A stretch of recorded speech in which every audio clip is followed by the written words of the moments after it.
This video will provide you with directions on how to make an inspiration web for any subject areas this year. So I want to select the inspiration program from the dock, and that's the program with the star on it, Inspiration 9, Open Inspiration. And it'll give you the option of different choices that you want to pick from for your project, and we'll go with diagram for most projects, I would say. So we double click that and it opens a blank inspiration document now. And all diagrams or webs always have a middle section that you would type the main idea of that project or the main concept of that project. So for this example, we'll make a novel elements web. So one of the novels that we're reading as a class would be the Pinballs novel. And the inspiration web also provides us with the options similar to a Microsoft Word document. Down at the bottom you have the font choice, the size, bold, italicized, underline, and then different color palettes to pick from as well. So the Arial font would be fine for inspiration.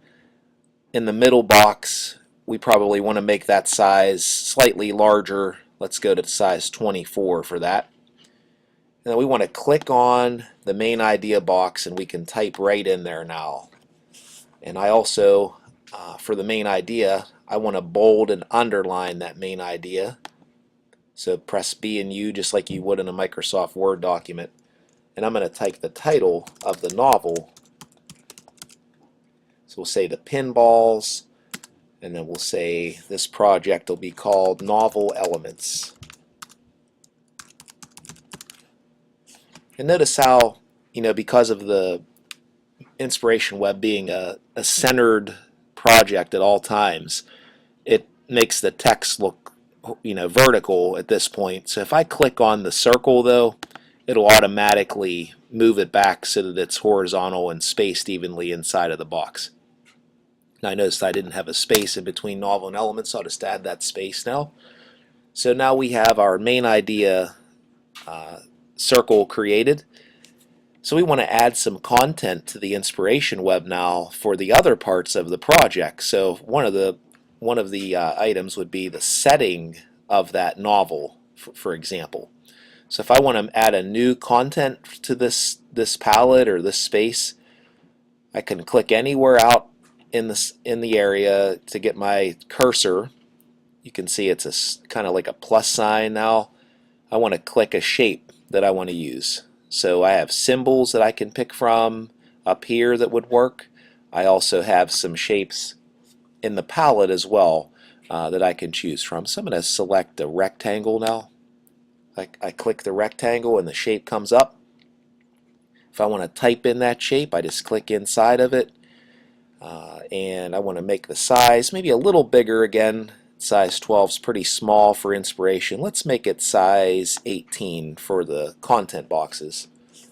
And then whenever I'm typing a content box, I want to make sure that I bold and underline the titles of that box. So I'm going to press the B, press the U again, and I'm going to type setting in that box, and that's in that rectangle. And we know from class that setting includes where and when details. So below that setting title, I'm going to go ahead and scroll down, turn the underline off now. I'll keep bold on because it'll make it look a little nicer at the end. And I type where, and then I can list my details for where in next to that. Okay, and you can see that the cursor is going over a little far, so I might want to make that just a little bigger by clicking on one of the corners, and I can see it a lot better now in the rectangle. So I can list my where details, and then I also want to include some when details as well. So that would be how to create the new content areas on the inspiration web. Now I want to link these back to the middle of the beginning project. So I want to click on the middle circle again, and notice how there's a little diamond here that I can select. If I click that diamond right now, I can draw a line that will connect out to this new rectangle. So I click that, and I can kind of delete that box there. I mean, it gives you a chance to maybe type a caption that goes with that, but it's basically the arrows are just to link everything together from the middle main idea web out to the additional concepts that you're typing. So I have the content boxes created, and I want to make sure that I add some more content. So I want to pick a new symbol for another area. You see the rectangle. Now I'm going to pick this shape, and I'm just going to go up here this time into the space above the middle and click a new shape. It adds another shape for us, and we'll just go ahead and make that a little bigger because we know we're probably going to need to do that. You can click on it. You can move it anywhere on the web on the web itself once you have control of it. So I'm going to click inside of the box again. I want to make my size 18, bold and underline for a new title, and this one might be characters, for example. And we'll put colons after those headings as well. And now we have characters, and this year we've been studying major and minor characters, so we'll press return. We'll turn underline off again, and let's make major a major heading as well as a minor heading, and then you can list your character names in there. So those directions help us in setting up the content of the web, and I'm going to go ahead and draw my arrow link again from the middle to connect out to the new box that I created. Delete that shape as well. There we go. We can maybe make it a little straighter. So we have our content areas made.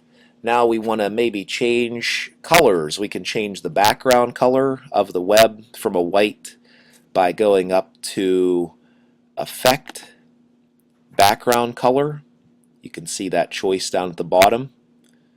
And you can pick from any of those choices that are provided. Lots of great colors to pick from. So I'm going to pick, for this one, I'm going to use the blue color out here, and it automatically changes it to that blue color for me now. And then as I'm working on the web, I want to add some pictures to the web as well when I'm done. And the inspiration program itself comes with a palette of pictures here that can be used. You can select any of these pictures at any time for your project. So I see a set of books here that would look nice, on a novel elements web. So I'm going to click that stack of books, drag it into the web like this, and it can go anywhere on that web at that.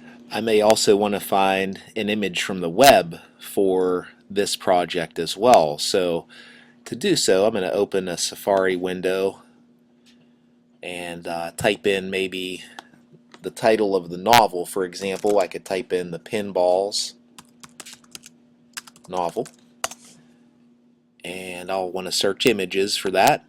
Click images, and you can see that different book covers come up, and this would be very appropriate for the novel web that we're working on. So I'm going to click that image to open the image, and I want to drag the image now to the desktop like I've done before. So I close out the window now that I have open, and then I want to drag that image right onto the novel web. You can see that it got pretty large, obviously, so we want to size that again by clicking on the side boxes. We can scroll it down so it fits onto the web nicely. You want to make it maybe about the same size as the image we had for the inspiration itself. So I might just put this image out here for now, and then I'm ready to continue working on the web the rest of the way. And at the end, I want to make sure that I spell check everything, check for capital letters, all areas of writing. And these directions should help us in creating inspiration webs for any assignments this year.